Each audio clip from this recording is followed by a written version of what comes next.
മാന്യപ്രേക്ഷകർക്ക് എൻ്റെ പ്രണാമം. കേരള നിയമസഭയിൽ ഏതാനും ദിവസങ്ങൾക്ക് മുമ്പ് നടന്ന കാര്യങ്ങൾ ടി വിയിലൂടെയും പത്രമാധ്യമങ്ങളിലൂടെയും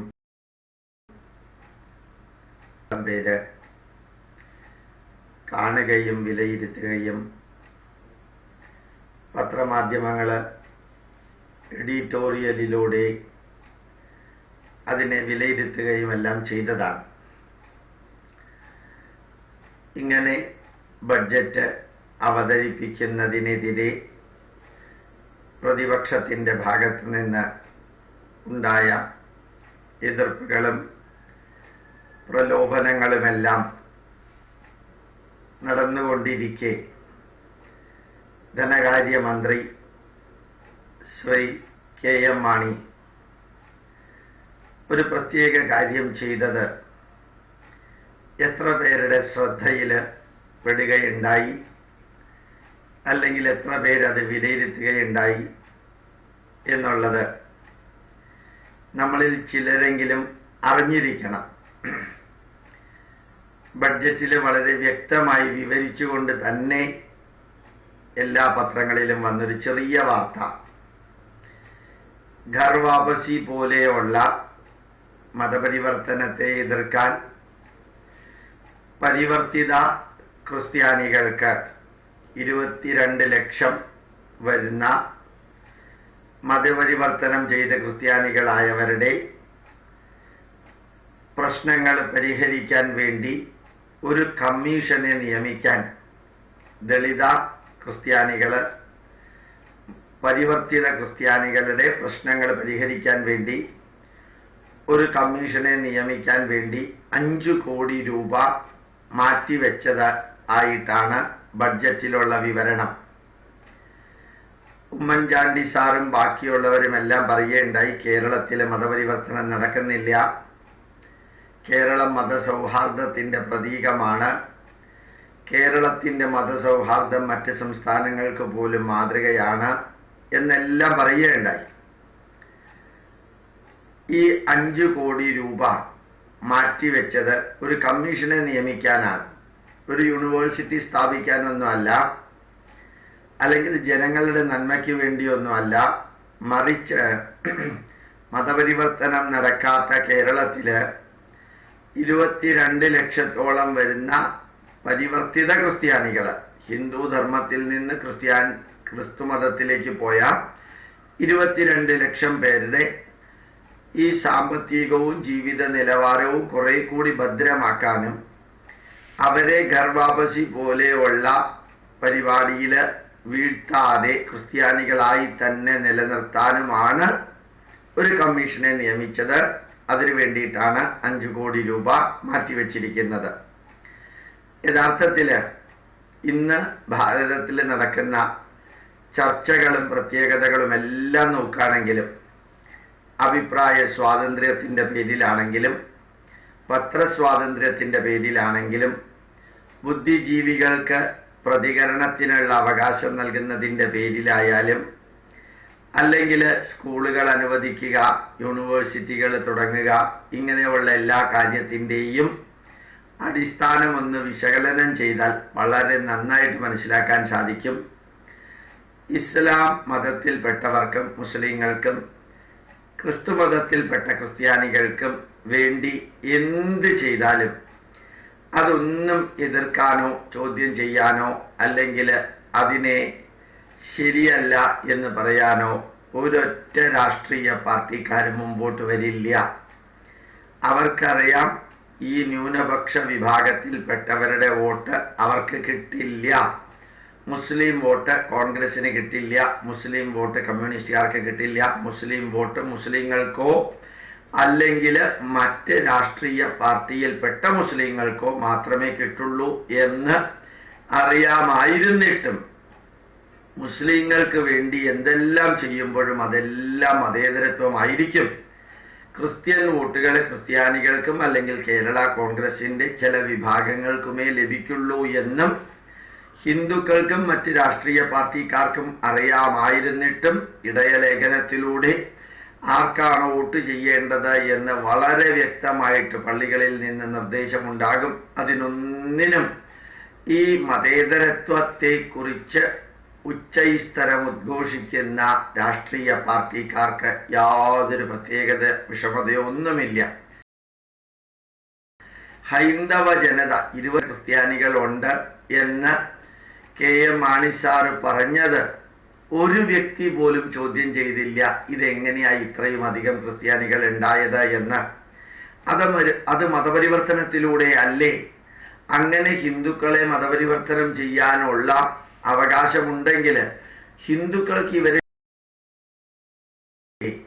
അത് അവകാശങ്ങളും അല്ലെങ്കിൽ പത്രസ്വാതന്ത്ര്യവും അല്ലെങ്കിൽ അഭിപ്രായ സ്വാതന്ത്ര്യവും എല്ലാം വൺ വേ ട്രാഫിക് ആണോ? മാതൃഭൂമി പത്രം തമിഴ്നാട്ടിൽ നടന്ന ചില കാര്യങ്ങളെക്കുറിച്ച് വളരെ വിചിത്രമുണ്ടായി. ഹിന്ദു ദൈവസങ്കല്പത്തെക്കുറിച്ചും ഹിന്ദുക്കളുടെ രാമായണത്തെക്കുറിച്ചും ഹൈന്ദവ ജനതയുടെ പൈതൃകത്തെക്കുറിച്ചും മാതൃഭൂമി ഉൾപ്പെടെയുള്ള പത്രങ്ങളും മറ്റുള്ളവരും എന്ത് കാര്യങ്ങൾ എഴുതുന്നതും പറയുന്നതും അപഹസിക്കുന്നതും അവഹേളിക്കുന്നതുമെല്ലാം അഭിപ്രായ സ്വാതന്ത്ര്യത്തിന്റെ ഭാഗമാണ്. അത് പത്രസ്വാതന്ത്ര്യത്തിന്റെ ഭാഗമാണ്. അതേപോലെ തന്നെ ഈ സ്വാതന്ത്ര്യത്തിന് വേണ്ടി വാദിക്കുന്നു എന്ന് പറയുന്നവരും അല്ലെങ്കിൽ ഈ സ്വാതന്ത്ര്യത്തെ തടസ്സപ്പെട്ടു കഴിഞ്ഞാൽ ആകാശം ഇടിഞ്ഞു വീഴുമെന്ന് പറയുന്ന ഒരൊറ്റ വ്യക്തി, മാതൃഭൂമി ഉൾപ്പെടെയുള്ളവര് മുഹമ്മദ് നബിയുടെയോ ഖുർആന്റെയോ മക്കയുടെയോ കാബയുടെയോ അല്ലെങ്കിൽ ദൈവശാന്തി ശുശ്രൂഷയും രോഗശാന്തിയും സംഗീത വിരുന്നും മുടന്തൻ കാണുന്നു, ചെകിടൻ കേൾക്കുന്നു, ബധിരൻ സംസാരിക്കുന്നു, മൂകൻ ഒച്ചയെടുക്കുന്നു എന്ന് പറഞ്ഞ് പട്ടാപ്പകല് പറ്റിക്കുന്നതൊന്നും ഇവിടുത്തെ കമ്മ്യൂണിസ്റ്റ് പാർട്ടിക്കാർക്കോ യുക്തിവാദികൾക്കോ നിരീശ്വരവാദികൾക്കോ അല്ലെങ്കിൽ ഇവിടുത്തെ കോൺഗ്രസ്സുകാർക്കോ യാതൊരു പ്രശ്നവുമില്ല. അതൊന്നും ഈ പറ്റിക്കലൊന്നും അവർക്ക് യാതൊരു പ്രശ്നമില്ല. അതേ സമയത്ത് ഹൈന്ദവ ജനതയുടെ ഏതെങ്കിലും കാര്യത്തിൽ, ഞാൻ ഇന്നലെയും മിനിഞ്ഞാന്നും പറയണ്ടായി, ഭയങ്കരം എന്നൊരു വാക്ക് എങ്ങനെയാണ് വിചിത്രമായിട്ട് മലയാളികൾ ഉപയോഗിക്കുന്നത് എന്ന് 3 ദിവസം മുമ്പുള്ള മാതൃഭൂമിയിലെ വാരാന്ത്യ പതിപ്പിൽ വന്നപ്പോ ആ മാതൃഭൂമി പത്രം പോലും ശ്രീരാമനും സീതയുമായിട്ട് മരത്തിന്റെ അടിയിലിരുന്നുകൊണ്ടുള്ള ഒരു കോൺവെർസേഷൻ മാതിരി ഒരു ചെറിയ വരി, ഒരു പാരഗ്രാഫ് കൊടുത്തതില് സീതാമ്മേ എനിക്ക് നിന്നോട് ഭയങ്കര ഇഷ്ടമാണ് എന്നാണ്. ഞാനത് പറയേണ്ടേ. മറ്റൊരു മതത്തെക്കുറിച്ച് അവരങ്ങനെ പറയില്ല. ഹിന്ദു ധർമ്മത്തെക്കുറിച്ച് ആർക്കും അവഹേളിക്കാനും ആ അവഹേളിക്കുന്നവൻ അവഹേളിക്കുന്നത് ചെയ്യാൻ അവന് വ്യക്തി സ്വാതന്ത്ര്യവും അഭിപ്രായ സ്വാതന്ത്ര്യവും പ്രസ് ഫ്രീഡവും എല്ലാം ഉണ്ടെന്ന് വരുത്തുകയും അതേ സമയത്ത് മറ്റ് 2 മതങ്ങളിലെ ഒരു കാര്യം പോലും ഇവര് നെഗറ്റീവായിട്ട് പ്രസന്റ് ചെയ്യില്ല. ഒരുപക്ഷെ യേശുക്രിസ്തുവിനെ കുറിച്ച് ഒരു ഡോക്യുമെന്ററി ഇറക്കുകയുണ്ടായി. ആ ഡോക്യുമെന്ററിയിലെ 3 ഭാഗം തെറ്റാണെന്നും നീക്കണമെന്നും ബിഷപ്പ് പറഞ്ഞപ്പോ ഒക്ടോബർ 2-ാം തീയതി റിലീസ് ചെയ്യേണ്ട ആ പടം ഡിസംബർ 25-ാം തീയതിയിലേക്ക് മാറ്റിയത് ഈ 3 ഭാഗങ്ങൾ നീക്കം ചെയ്യാനാണ്. ആ നീക്കം ചെയ്യണമെന്ന് പറഞ്ഞപ്പോൾ ഡോക്യുമെന്ററിയുടെ പ്രൊഡ്യൂസർ എന്റെ അഭിപ്രായ സ്വാതന്ത്ര്യമാണ്, എന്റെ വ്യക്തി സ്വാതന്ത്ര്യമാണ് എന്നൊന്നും പറഞ്ഞില്ല. കാരണം ക്രിസ്ത്യാനികൾ വരച്ച വരയിൽ നിർത്താൻ ക്രിസ്ത്യാനികൾക്കും ഇവിടുത്തെ രാഷ്ട്രീയക്കാർക്കും അവരെ വരച്ച വരയിൽ നിർത്താൻ ക്രിസ്ത്യാനികൾക്ക് സാധിക്കുമെന്നറിയാം. അതേപോലെയാണ് ഗർഭാബസി എന്ന ആ തിരിച്ച് ഹിന്ദു ധർമ്മത്തിലേക്ക് കൊണ്ടുവരുന്നതിന് ഏതെങ്കിലും BJP ഗവൺമെന്റ് 5 കോടി രൂപ മാറ്റി വെച്ചിരുന്നു എങ്കിൽ എന്താകുമായിരുന്നു അവസ്ഥ എന്നുള്ളത് നിങ്ങൾക്ക് വളരെ വ്യക്തമായിട്ട് ചിന്തിച്ചാൽ മനസ്സിലാക്കാൻ സാധിക്കും. അപ്പോ ഹിന്ദുക്കൾക്ക് വേണ്ടി ഹിന്ദുക്കളോ അല്ലെങ്കിൽ ആരെങ്കിലുമോ എന്തെങ്കിലും ചെയ്താൽ അത് മുഴുവനും മതവിരുദ്ധവും അതുപോലെ തന്നെ സെക്കുലറിസത്തിന് എതിരുമാണ്. ക്രിസ്ത്യാനികൾക്ക് എത്ര സ്കൂൾ കൊടുത്താലും മുസ്ലിങ്ങൾക്ക് എത്ര സ്കൂളും അറബി യൂണിവേഴ്സിറ്റിയും അതല്ലെങ്കിൽ അലിഗഡ് മുസ്ലിം യൂണിവേഴ്സിറ്റിയുടെ എക്സ്റ്റൻഷനും എല്ലാം കൊടുത്താലും ശ്രീ ശങ്കരാചാര്യ യൂണിവേഴ്സിറ്റിയിൽ സംസ്കൃതത്തെക്കാൾ പ്രാധാന്യത്തോടുകൂടി അറബി പഠിപ്പിച്ചാലും ക്വസ്റ്റ്യൻ പേപ്പറിൽ ചന്ദ്രക്കലയും നക്ഷത്രവും ഉണ്ടായാലും അതൊന്നും ഇസ്ലാമിന്റെ പ്രതീകമായിട്ടുള്ള ഇതെന്ത് കാണിച്ചാലും അതൊന്നും തന്നെ മതേതരത്വ വിരുദ്ധമല്ല, മതേതരത്വമാണ്.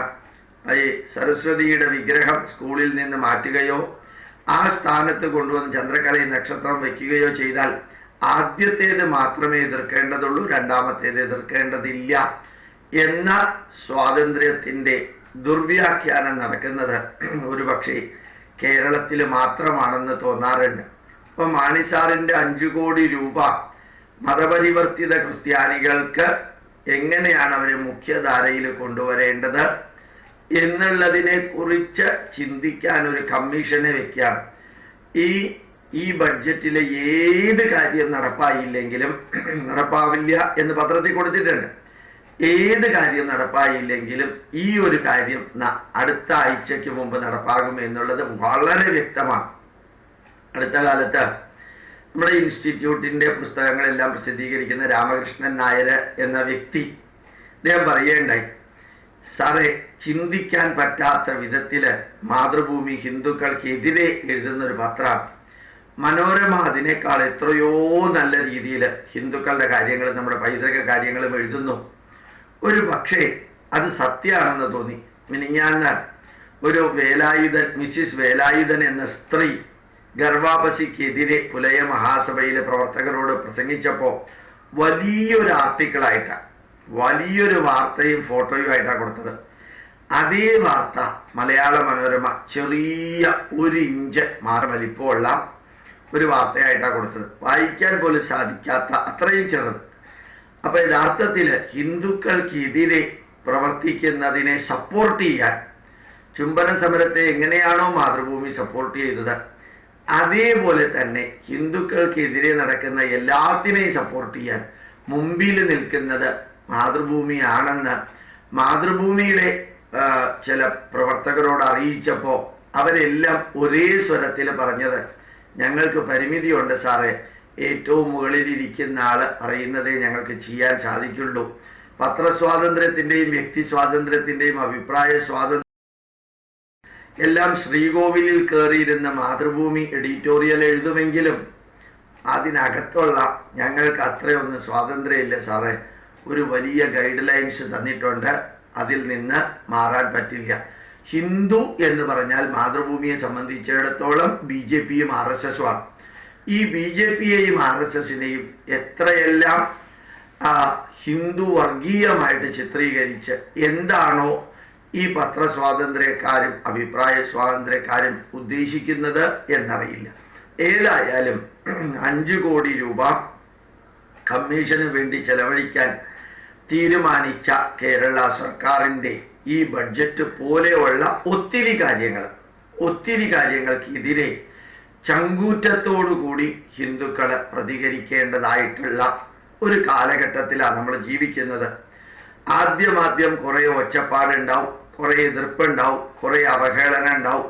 പത്രമാധ്യമങ്ങളിൽ ഹൈന്ദവ ജനതയ്ക്കും മറ്റുമെതിരെ ധാരാളം വിമർശനങ്ങൾ ഉണ്ടാവും. കാലം കഴിയുമ്പോൾ അതെല്ലാം തന്നെത്താനെ കെട്ടടങ്ങും. അതുകൊണ്ട് ചങ്കൂറ്റമുള്ളവര് നമ്മുടെ ധർമ്മത്തിൽ നിന്ന് പോയ 22 ലക്ഷം പേരെയും തിരിച്ചു കൊണ്ടുവരണം. വെള്ളാപ്പള്ളി നടേശൻ പറഞ്ഞതുപോലെ ഏത് സമുദായത്തിൽ നിന്ന് മതം മാറിപ്പോയവർക്കും തിരിച്ച് ഈ സമുദായത്തിലേക്ക് വരാനുള്ള സ്വാതന്ത്ര്യമുണ്ട്. ശ്രീനാരായണ ഗുരുദേവൻ 136 വർഷങ്ങൾക്ക് മുമ്പ് ചെയ്ത അതേ മഹായജ്ഞം, ചെയ്തു തുടങ്ങിയ അതേ മഹായജ്ഞത്തിന് ഇന്ന് വളരെയേറെ പ്രസക്തിയുണ്ട്. ഭാരതം മുഴുവനും അടിമുടി മതപരിവർത്തനം നടക്കുമ്പോൾ ഹരിയാനയിൽ ഒരു പള്ളി നശിപ്പിച്ചു എന്ന് ഒരു വാർത്ത കണ്ടു. എന്താണ് അതിൻ്റെ പുറകിലെന്നറിയോ? നല്ല ഹിന്ദുക്കളായി നിരന്തരം ക്ഷേത്രത്തിലേക്ക് പോയിരുന്ന 10 പേരെ കാശ് കൊടുത്ത് പള്ളിയിൽ കൊണ്ടുവന്ന് ബൈബിള് പഠിപ്പിച്ച് അവരുടെ കഴുത്തിൽ കൊന്തയിട്ട് ക്രിസ്ത്യാനികളാക്കി മാറ്റി. അതിൽ ഒരാള് ഹിന്ദുക്കൾക്കെതിരെ ഈ അച്ഛന്മാർ പറയുന്നത് കേട്ട് ആ 10 പേര് പഠിപ്പിക്കുന്ന സദസ്സിൽ നിന്ന് ഒരു പയ്യൻ എഴുന്നേറ്റ് ഓടിപ്പോയി. അവനെ തിരിച്ചു കൊണ്ടുവന്ന് ശാരീരികമായിട്ട് കൈകാര്യം ചെയ്ത് അവനെ ബൈബിൾ പഠിപ്പിക്കാൻ ഇരുത്തി അവൻ്റെ അമ്മയെയും അച്ഛനെയും കൂടി കൺവെർട്ട് ചെയ്തതിൻ്റെ പ്രതികരണമായിട്ടാണ് ആ പള്ളിക്കെതിരെ ആക്രമണം ഉണ്ടായത്. ഒരൊറ്റ ക്രിസ്ത്യാനി പോലും ഇല്ലാത്ത ആ പ്രദേശത്ത് എന്തിനാ ഒരു പള്ളി നിർമ്മിച്ചത്? ആ പ്രദേശത്തുള്ളവരെ മുഴുവനും കൺവെർട്ട് ചെയ്യാനായിട്ട്. ഒരു പക്ഷേ ഈ ഭാരതം മുഴുവനും ക്രിസ്ത്യാനികൾ നടത്തുന്ന സ്കൂളിലേക്കൊന്ന് പോയാൽ അറിയാം, എത്തിക്സ്, മോറൽ സയൻസ് എന്നീ സബ്ജക്റ്റുകളിൽ പഠിപ്പിക്കുന്നത് മുഴുവനും ഹൈന്ദവ ധർമ്മത്തിനും രാമായണത്തിനും മഹാഭാരതത്തിനും പുരാണങ്ങൾക്കും എതിരായിട്ടുള്ള കുറേയധികം അവഹേളനാത്മകമായ വരികളാണ്. ശ്രീകൃഷ്ണൻ ഒരു വുമണൈസറാണ് എന്നൊക്കെയാണ് ചെന്നൈയിലൊക്കെ പഠിപ്പിക്കുന്നത്. അതും അഭിപ്രായ സ്വാതന്ത്ര്യത്തിന്റെ ഭാഗമാണ്. അങ്ങനെ ഒരു അഭിപ്രായ സ്വാതന്ത്ര്യം കാണിച്ചതാണല്ലോ നമുക്ക് പണ്ടൊരു ജോസഫ് സാറ് മുഹമ്മദ് നബി എന്നോ അങ്ങനെ എന്തോ ഒരു വാക്ക് ഉപയോഗിച്ചപ്പോ കൈപ്പത്തി തന്നെ അറ്റുപോയത്. ആ ജോസഫിനെ സസ്പെൻഡ് ചെയ്തു ക്രിസ്ത്യാനികൾ നടക്കുന്ന സ്കൂളിൽ നിന്ന്. എന്നിട്ട് അവസാനം റിട്ടയർ ആവുന്നതിന്റെ 2 ദിവസം മുമ്പ് അദ്ദേഹത്തിനെ സർവീസിലെടുത്തു. എന്തിനാണെന്നറിയാമോ? ഗവൺമെന്റ് അദ്ദേഹത്തിന് പെൻഷൻ കൊടുക്കും. പള്ളിക്കാര് മുസ്ലിങ്ങളുടെ നല്ല ബുക്കിൽ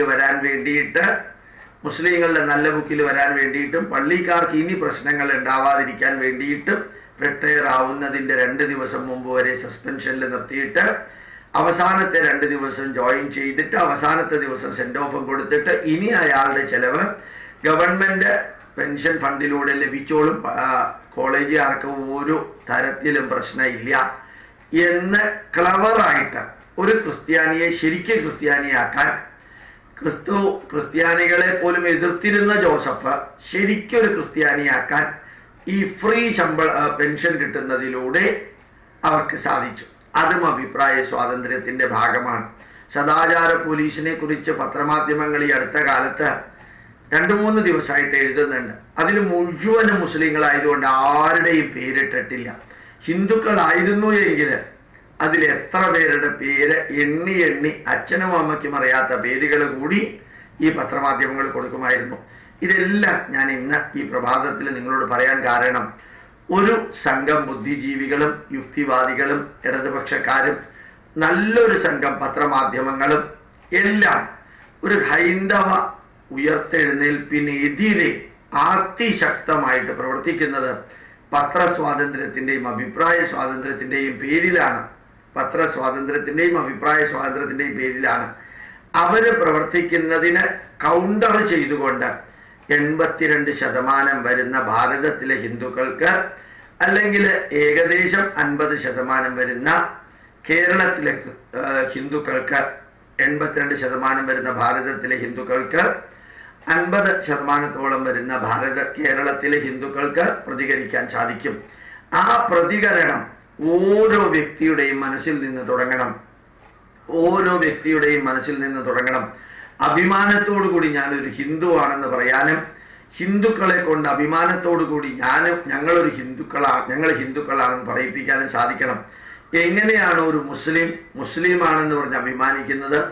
എങ്ങനെയാണോ ഓരോ ക്രിസ്ത്യാനിയാണെന്ന് പറഞ്ഞ് അഭിമാനിക്കുന്നത്? എങ്ങനെയാണോ ഇവർ രണ്ടുപേരും അവരവരുടെ മതത്തിന് വേണ്ടി പരമാവധി പ്രവർത്തിക്കുന്നത്? അതേപോലെ ഓരോ ഹിന്ദുവിനും അഭിമാനത്തോടു കൂടി ഞാനൊരു ഹിന്ദുവാണെന്ന് പറയാനും ആ ഹിന്ദുവിന്റെ കാര്യങ്ങൾക്ക് വേണ്ടി പ്രവർത്തിപ്പിക്കാനും വേണ്ടി ഉള്ളൊരു മാനസികാവസ്ഥ നമുക്ക് എല്ലാവർക്കും ഉണ്ടാവണം. എൻ്റെ അമ്മയെയും എൻ്റെ അച്ഛനെയും എൻ്റെ ഭാര്യയെയും എൻ്റെ മക്കളെയും സംരക്ഷിക്കേണ്ട ഉത്തരവാദിത്വം എനിക്കാണുള്ളതെങ്കിൽ എൻ്റെ ധർമ്മത്തെ സംരക്ഷിക്കാനുള്ള ഉത്തരവാദിത്വവും എനിക്കാണുള്ളത്. അതിൽ ഈ ലോകത്തിലെ ഏത് സംഘടനകളുമായി ചേർന്ന് RSSകാരായിട്ടോ VHP ആയിട്ടോ ബജരംഗദളായിട്ടോ അമൃതാനന്ദമയായിട്ടോ സായിബാബയായിട്ടോ ശ്രീ രവിശങ്കറായിട്ടോ NSSോ SNDPയോ പുലയ മഹാസഭയോ നാടാർ മഹാജന സഖ്യമോ ബ്രാഹ്മണ മഹാസഭയോ ആരുമായിട്ട് ചേർന്നിട്ടും ഈ ധർമ്മത്തെ സംരക്ഷിക്കാനുള്ള മഹായജ്ഞത്തിൽ നമുക്ക് ഒരുമിച്ച് പങ്കെടുക്കാൻ സാധിക്കണമെന്ന് അഭ്യർത്ഥിക്കുന്നു. പ്രണാമം, നമസ്കാരം.